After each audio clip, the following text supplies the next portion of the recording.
사랑하는 형제자매 여러분, 좋은 아침입니다.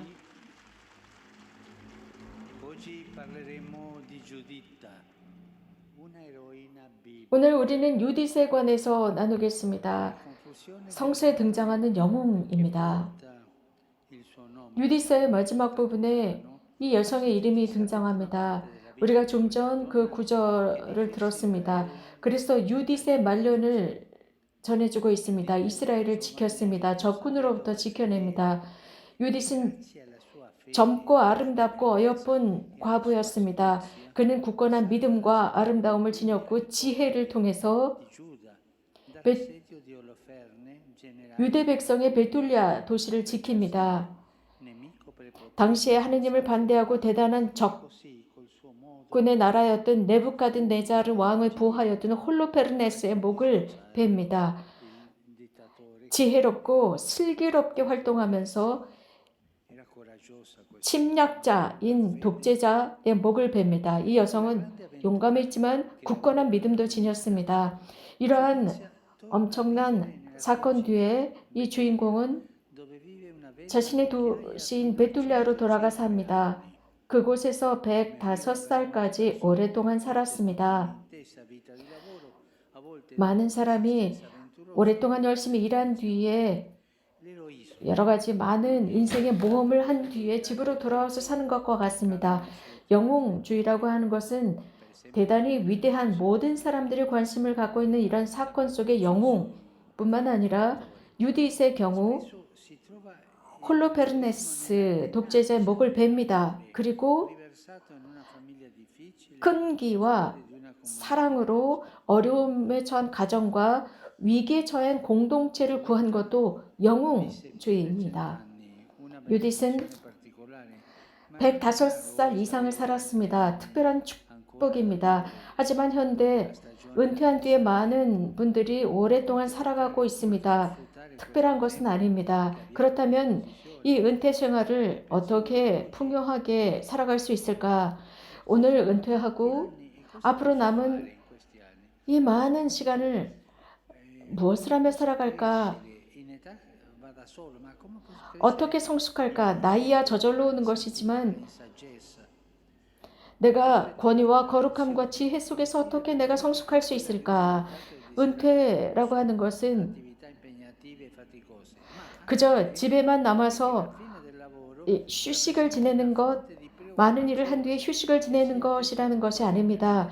이 은퇴 생활은 또한 두려움을 가져다 줍니다.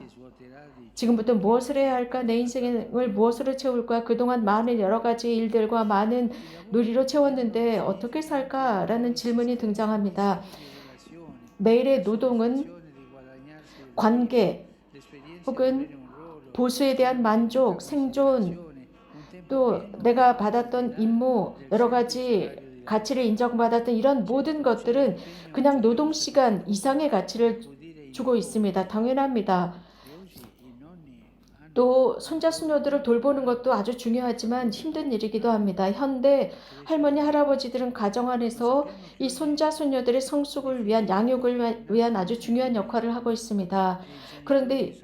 그런데 불행하게도 요즘 어린이들이 적게 태어나고 있습니다. 그래서 부모들은 훨씬 더 멀리 살고 또 노동이나 여러 가지 근무 조건 때문에 자식들이 멀리 살고 있습니다. 그래서 가끔씩은 이런 할머니 할아버지들에게 자식들을 맡기기보다는 살아가는데 정말 필요한 어떤 도움을 청하는 것 외에는 모든 교육을 교육제도에 맡기고 있는 실정입니다. 누군가가 아이러니하게 웃으면서 저에게 이런 말을 했습니다. 현대 할머니 할아버지는 이런 사회적이고 경제적인 상황 속에서 매우 중요합니다.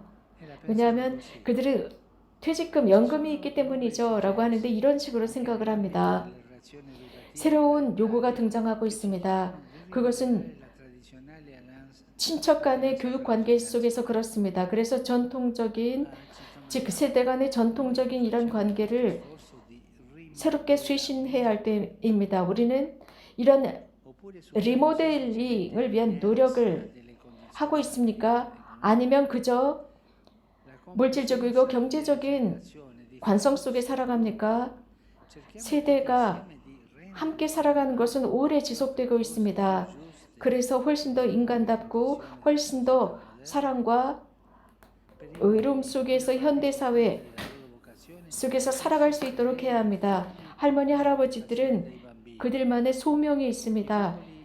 자식들을 도와서 이 어린이들의 양육에 큰 역할을 하고 있습니다. 어린아이들은 할머니, 할아버지들과 살아가면서 교육을 받고 그 연약함과 애틋함을 봅니다. 그래서 노인들을 통해서 많은 것을 더 쉽게 배우고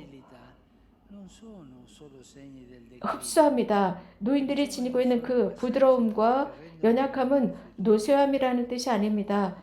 노인들은 이런 것을 보여주고 젊은이들은 이 인간적인 과정을 보게 됩니다.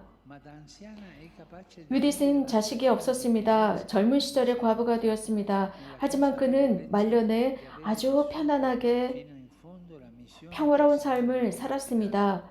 그래서 주님께서 자신에게 맡긴 모든 사명을 완수하고 편안히 살아갔습니다. 이제 그는 자신이 지니고 있었던 이 지혜의 유산을 나눌 때였습니다. 부드러움을 나눌 때였습니다. 할머니, 할아버지들은 가정과 공동체에 이런 유산을 남겨야 합니다. 그것은 물질적인 유산뿐만 아니라 바로 이런 부드러움입니다. 우리는 자주 유산이라고 말을 들으면 물질적인 재산을 생각합니다. 그선 노년이 뿌린 그 씨앗인 그 선을 유산으로 남겨야 합니다. 유디슨 자신의 말년에 자신이 선호하던 시녀에게 자료를 주었습니다. 이것은 매우 인간적입니다. 자신과 함께 지냈던 그에게 자유를 주었습니다. 이런 모범을 함께 지냈던, 즉 홀로페르네스의 목을 벨 때 함께 있었던 시녀에게 자유를 줍니다. 노년은 육안의 시력을 잃지만 내면 마음으로 훨씬 더 깊이 있게 바라볼 줄 압니다. 노인들은 볼 줄 압니다. 주시할 줄 압니다. 그래서 주님께서는 이러한 탤런트들을 젊은이들이나 강한 사람들에게 주시는 것이 아니라 노인들에게도, 각자에게도 주십니다. 우리들의 삶 속에서, 우리 삶의 공동체 속에서 많은 노인들이 지닌 카리스마와 탤런트를 알아보아야 합니다. 이미 은퇴하신 그분들입니다. 하지만 그분들이 지닌 그 가치를 재평가해야 합니다. 이것은 노인들 스스로도 창조적인 긴장, 새로운 긴장, 관대한 긴장을 지녀야 합니다. 그래서 이러한 활동은 선물이 됩니다. 그래서 교육하고 지키고 양육하고 돌봐주는 것입니다. 그래서 훨씬 더 이런 도움을 받지 못하는 이들을 위해 제공되는 것입니다.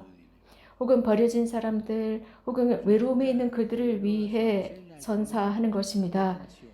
유딧은 시녀에게 자료를 주었습니다. 젊은 시절에 지녔었던 공동체에 관한 사랑, 그 용기를 노년이 된 유딧은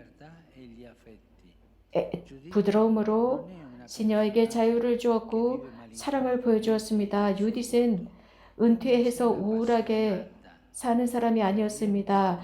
열정적인 노인이었습니다.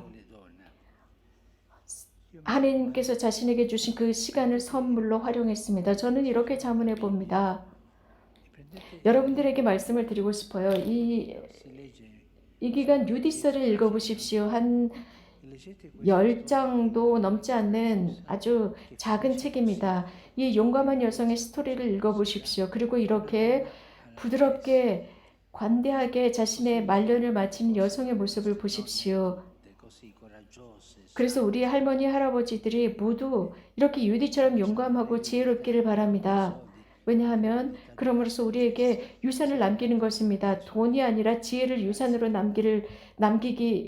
남기시기를 바랍니다. 그래서 손자, 손녀들에게 씨앗으로 심어주시기 바랍니다. 감사합니다.